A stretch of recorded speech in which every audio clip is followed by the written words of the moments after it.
Now on to one of our other big stories. The king of pop has died.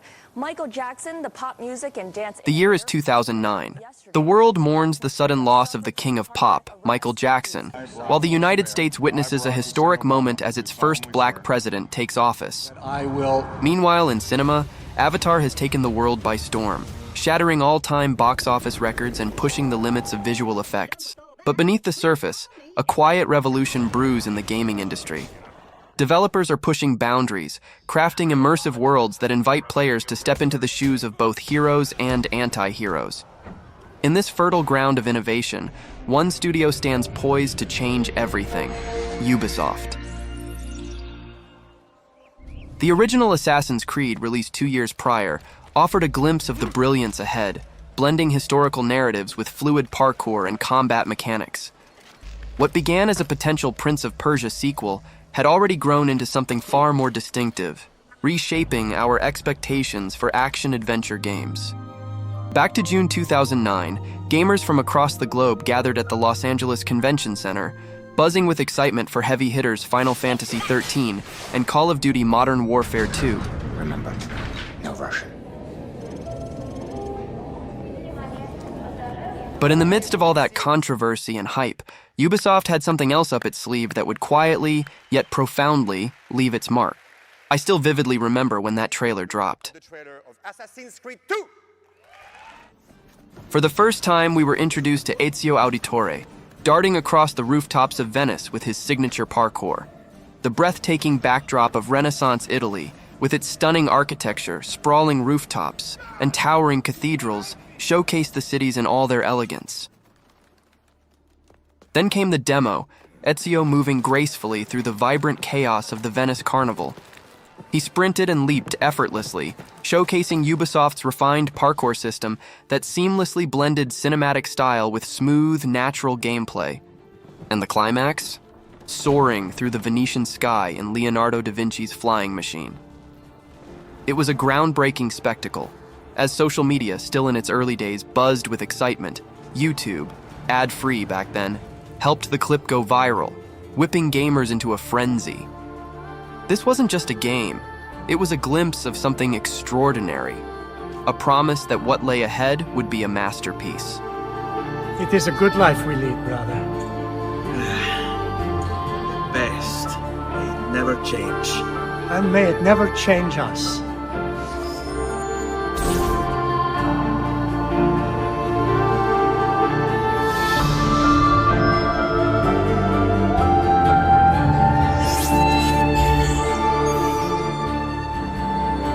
Even after 15 years and 11 installments, Assassin's Creed 2 still stands tall as the crown jewel of the series.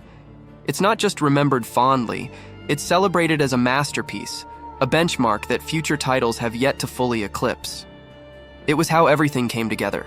Vibrant recreation of Renaissance Italy, the deeply layered characters, the missions that rewarded both stealth and creativity, and Jesper Kyd's hauntingly beautiful score. But more than any of that, what made Assassin's Creed 2 truly special was its hero, Ezio Auditore. Ezio wasn't just another assassin, he was a character with depth, flaws, and a growth arc that few protagonists in gaming have achieved. We first meet him as a newborn, then as a brash teenager, and eventually as a man whose entire world shatters before his eyes when his father and both brothers are unjustly hanged. We'll have yours in return, I swear! We will! Father!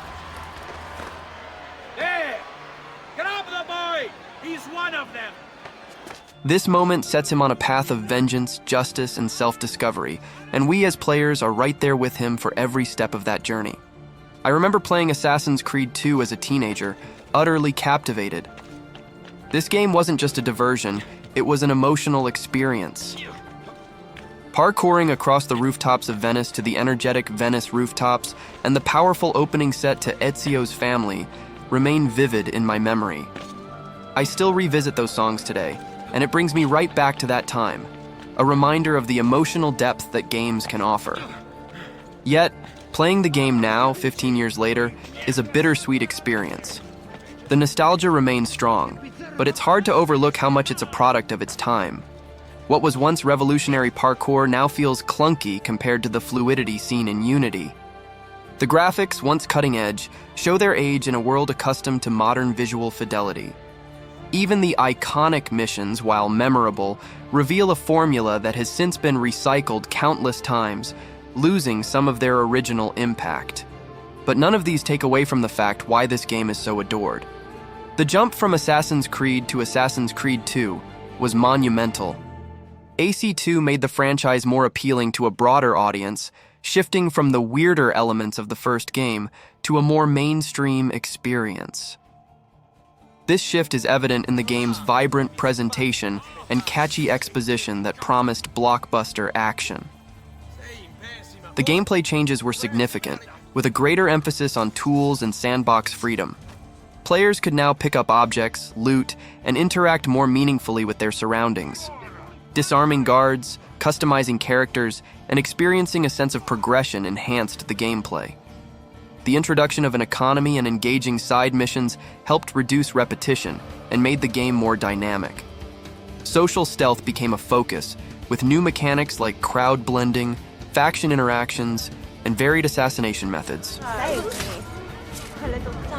Ezio, as a character, is much more relatable and charismatic than the stoic Altair, with a clearer story arc that draws players in. The shift in setting from cities like Damascus and Jerusalem to the stunning landscapes of Florence, Tuscany, and Venice marked a night-and-day difference that further enriched the experience. And nowhere is this brilliance of the game more evident than in the mission Infrequent Flier in Sequence 8. It serves as a perfect example of how the game takes you beyond the typical confines of an action-adventure game, delivering something that feels uniquely artistic and emotionally resonant.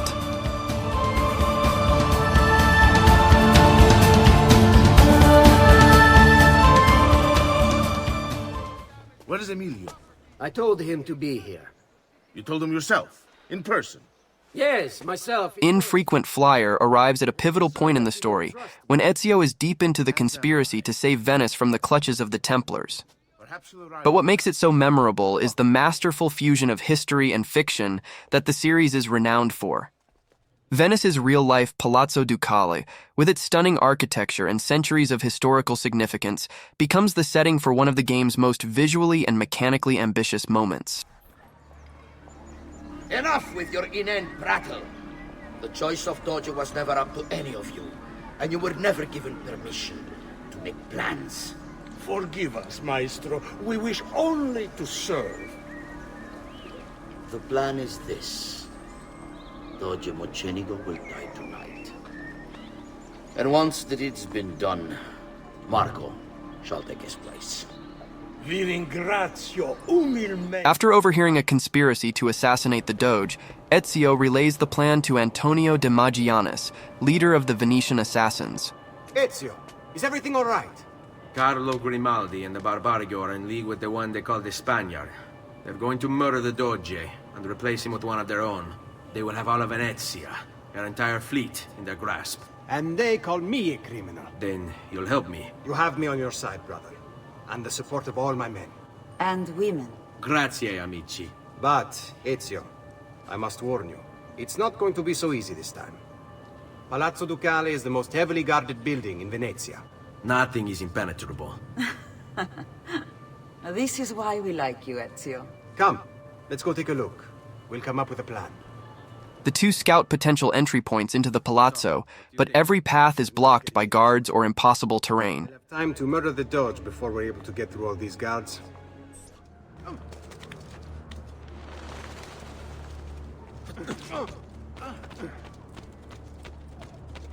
It's a classic walls closing in scenario, where the game teases multiple dead ends. Ezio, look! Isn't that him? Grimaldi! Don't you understand what I'm offering you, Signore? Listen to me, please. Or this will be your last chance. How dare you? I'm sorry. Mi dispiace. I meant nothing by it. I'm only looking out for your safety. We're running out of time. There's no way through this fence, and there are guards everywhere. Diavolo! Fall in. Then, just as hope seems lost, Ezio notices birds flying in front of the palazzo's main entrance, giving him the spark of inspiration he needs. Yes. Birds. Where are you going now? To see my friend Leonardo. Ezio rushes to his old friend, the genius Leonardo da Vinci, eager to confirm whether the prototype flying machine is ready for use and if he can take to the skies. I need your help, Leonardo. Does it work? What? What are you asking? Does it work, Leonardo? Can it really fly? I don't know. It's only a prototype, an idea. It's not ready yet. Have you tried it? No, it's too dangerous. To test it, you'd have to leap off a tower. Who would be mad enough to do a thing like that? Leonardo, I think you just found your madman. So, how does she work? Have you ever watched a bird in flight? It's not about being lighter than air. It's about grace and balance. You must use your body's own weight to control your elevation and direction. Good luck, Ezio.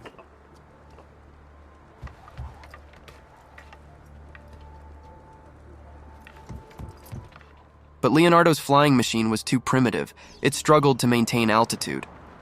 Despite Ezio's efforts, the contraption faltered and ultimately sent him crashing back to the ground. Why am I crashing? This is ridiculous. The palazzo's too far away. Diavolo, I give up. I can't believe it! It worked! It really worked! You flew, Ezio! You flew! See, but not very far. Well, what were you expecting? The machine wasn't designed for distance. All right, look. Let me go over my plans here. Maybe I can find some way to extend the duration of the flight. Ezio, my men tell me Carlo has the poison. We must hurry. Antonio, this is Leonardo, the master inventor who built these pezzo di merda. Hey, it's not the machine's fault. It's mine. I checked and rechecked my blueprints. It's just impossible. I don't know how to extend the flight. Ah, che idea del cazzo!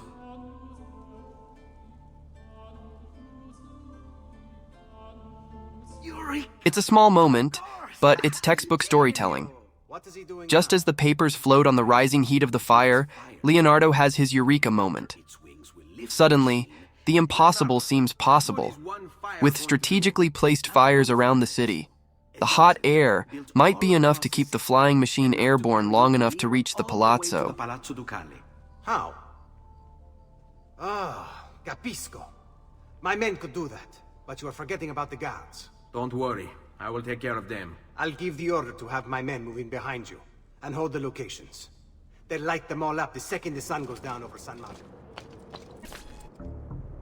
With the guards dispatched and the fire set in place, everything is primed for the daring mission ahead. It's time. You did it. It's beautiful. See. Now let's hope your idea works, because we're nearly out of time. Listen close, Ezio. You're going to want to fly from fire to fire. The heat of each one you pass over should lift you back up in the air again. Bene. Careful, though. There's archers out on the roofs tonight. Avoid those arrows, or it will be a short trip. I wish there was some way I could use my sword while flying this thing. Well, you do have your feet free. If you get close enough without taking an arrow in the head, maybe you could kick them off the building. Nice. It's now or never, amico mio. What follows is an exhilarating sequence that feels more like an interactive work of art than a typical gameplay segment.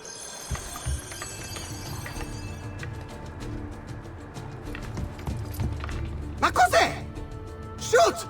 Shoot the flying demon! As Ezio launches himself off the rooftops and takes flight, the full beauty of Venice unfolds beneath him.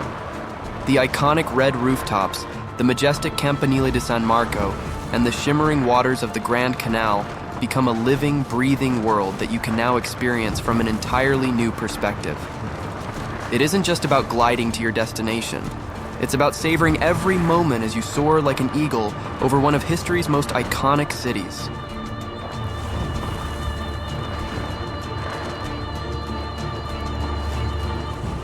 As a player, the feeling of flight is thrilling and tense.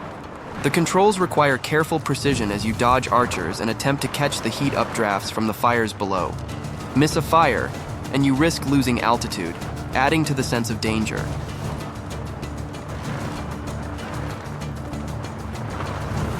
Leonardo's flying machine was, in real life, a marvel of theoretical design. Based on his observations of birds, it was meant to allow humans to glide through the air. But of course it never became a reality. Yet, in Assassin's Creed 2, the game lets you experience that flight, adding just enough creative liberty to make it plausible in the game's world. It's a perfect example of how historical fiction can blend innovation with spectacle, leaving you willing to suspend disbelief because the result is so undeniably captivating. A trope that becomes staple for the Assassin's Creed series. Upon landing at the Palazzo, you rush to stop the assassination of Doge Mocenigo. What was that? Don't worry.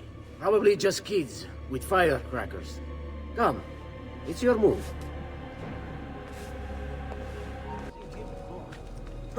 But Ezio arrives just moments too late. The poison has already taken effect. Stop! Signore, don't drink that! You are too late. The Doge is dead. What? Carlo? Apologies, Signore. But you should have listened to me when you had the chance. The poisoning draws inspiration from real-life speculation that Mocenigo's death in 1474 was orchestrated by his own advisors, who were discontent with his unpopular policies and sought to reclaim their influence in Venice. No! He's killed the Doge! The Doge is dead! Hearing the commotion, guards rush into the area, and Grimaldi makes a run for it. Ezio bursts through the chamber window as he leaps over the ledge, landing gracefully on the ground level of the palazzo. Carlo Grimaldi scurries like a headless chicken. With the precision of a seasoned assassin, Ezio closes the distance and his blade strikes swiftly. It takes one assassin to kill another, it seems. We kill thinking it's best for us. Do we not, Messer Ezio? I do this not for myself. Compio questo sacrificio per il bene superiore. Requiescat in pace.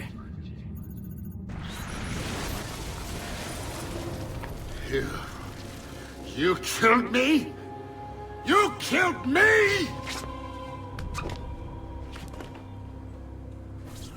Ezio has no time to react as guards quickly swarm the scene, their weapons drawn.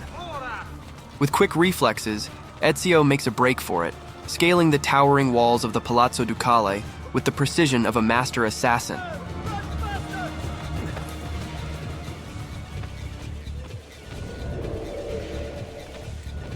He then leaps from the rooftop, plunging into the waters of the Venetian canal below. The sequence itself, while brief, leaves a lasting impact. It turns a theoretical Renaissance invention into a tangible moment of triumph and wonder. In many ways, this mission feels like a set piece that rivals some of gaming's most iconic standalone sequences, like the high-octane Vorkuta mission in Call of Duty Black Ops. Or the unforgettable train sequence in Uncharted 2.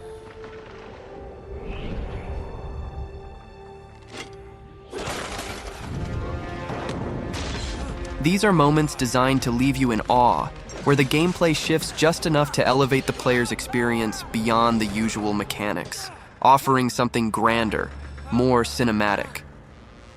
The thrill of the chase, the elegance of the flight, and the looming danger of failure all combine to make it one of the game's standout moments. Among all the missions, Infrequent Flier is the one that stands out the most for me. But the game is packed with memorable missions. The Venice Carnival mission, bursting with color and spectacle. The mission involving the assassination of the 9 lieutenants with stealth gameplay at its finest. The tomb missions, which push players to test their mastery of parkour.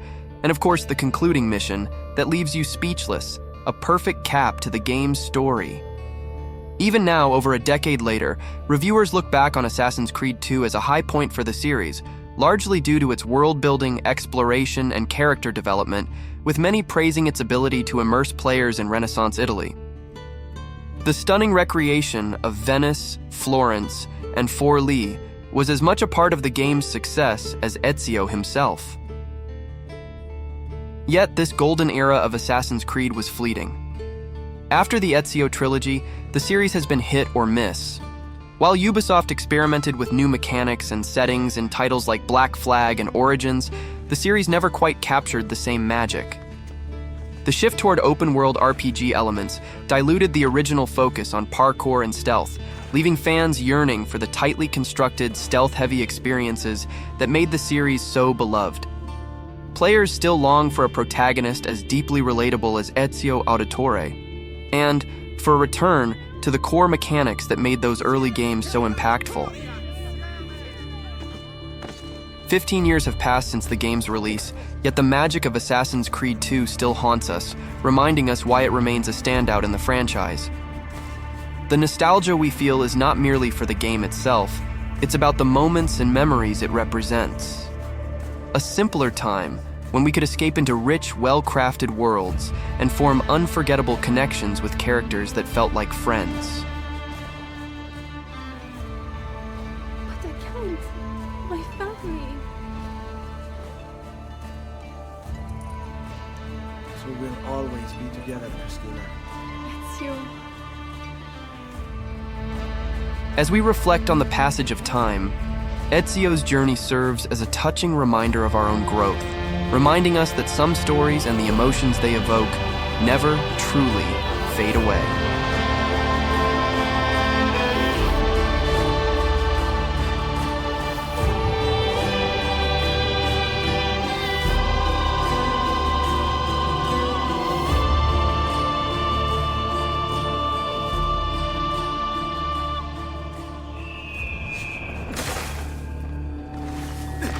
Thank you so much for watching and sticking with me until the end of the video. I really appreciate your time and support. Please consider subscribing and sharing your thoughts or feedback in the comments.